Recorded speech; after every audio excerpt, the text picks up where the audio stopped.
as empresas elas precisam entender a responsabilidade que tem. Hoje a gente não usa mais o termo responsabilidade social porque ficou uma coisa muito, talvez, burocrática, mas acredito que seja cada empresa entender o seu papel e o seu tamanho, assim. O que as empresas precisam fazer para diversificar a sua rede de pessoas e projetos sociais apoiados, né? Você que é muito dessa área social, e eu falo muito isso talvez numa discussão dos tokens óbvios, né? Às vezes a gente vê muitos negócios indo nas mesmas pessoas. O que a empresa precisa fazer para tentar diversificar esse alcance, né? Você já trouxe uma fala inicial falando que sair do Sudeste é um desses processos, né? Mas queria que você falasse um pouco mais disso.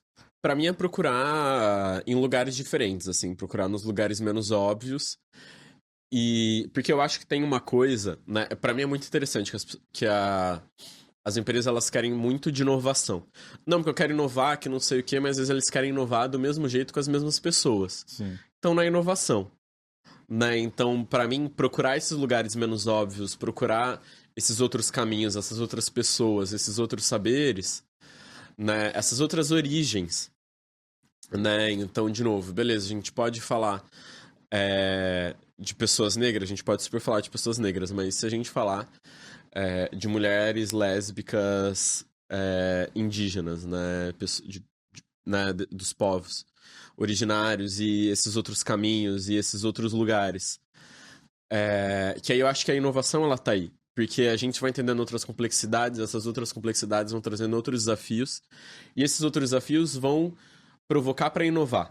Né? Então, para mim, é muito usar esse discurso de inovação para entender que, ó, talvez tem outros lugares que são menos óbvios, e aí, claro que a gente tá falando de talvez sair do eixo Rio-São Paulo, do próprio Sudeste, mas e esses outros, e o resto desse Brasil?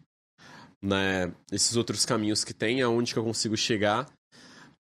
E eu sempre penso nisso, assim, talvez incomode muitas pessoas, mas na minha cabeça, quando eu vejo alguma coisa que é muito diferente, a primeira coisa que eu penso é o que eu consigo aprender disso, né? Dessa pessoa, o que eu consigo ouvir. Mas o que você, nas suas andanças, você viu no Brasil assim de solução que te impulsiona a fazer o que você faz, que te modifica? Tem exemplos assim que você... Acho que tem muito exemplo quando a gente vê a parte, talvez principalmente de meio ambiente, assim, né? De muitas empresas com colaboração de reflorestamento, de até agricultura regenerativa, de redução de energia elétrica, né? Porque quando a gente fala de crescimento compartilhado, no final do dia, é muito sobre não só compartilhar o conhecimento, mas compartilhar esse crescimento. Então, assim, se para eu crescer eu preciso ser mais eficiente, reduzir um custo, então eu vou economizar energia. Né? Tô falando isso muito porque também não é só sou boazinha e quero aqui reduzir o impacto que eu tenho na sociedade, mas como que eu vou ser mais eficiente mesmo? Né? Então, desde empresas que olham muito para essa parte de energia elétrica, outras que olham muito essa parte de agricultura regenerativa, e como que elas conseguem conectar com outras, né, para ampliar ainda mais esse impacto ou procurar outras parcerias para chegar em outros lugares. De social, talvez acho que tem ainda um ponto de como que consegue escalar e como consegue aumentar, mas eu vejo muito na parte ambiental já dando muito fruto, assim. Incrível. Qual que é a importância da conexão do terceiro setor com as empresas? Talvez eu esteja me repetindo, mas eu acho que é de ouvir mesmo, né? Porque o terceiro setor, no final do dia, é quem tá ali no dia a dia.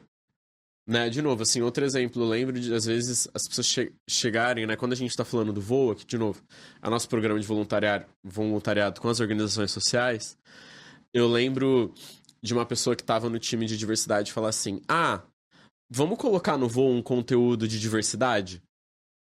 Aí eu falei assim, a gente aqui no escritório de São Paulo quer ensinar para as ONGs que estão no Brasil inteiro que quando tem uma pessoa trans ou uma pessoa travesti que é expulsa de casa, essa ONG, né, essa organização social que acolhe essa pessoa, a gente quer ensinar ela a diversidade? Não é esse o caminho, né? Assim, será que não tem algumas coisas que a gente pode ouvir delas também? Ou a gente quer falar, né, um monte de gente aqui engravatada, falar de pessoas negras, sendo que são essas organizações que participam de movimentos sociais super antigos, super ancestrais, que já falam sobre isso. Então eu acho que é dar essa realidade mesmo, assim. Muito bom. Pra empresa.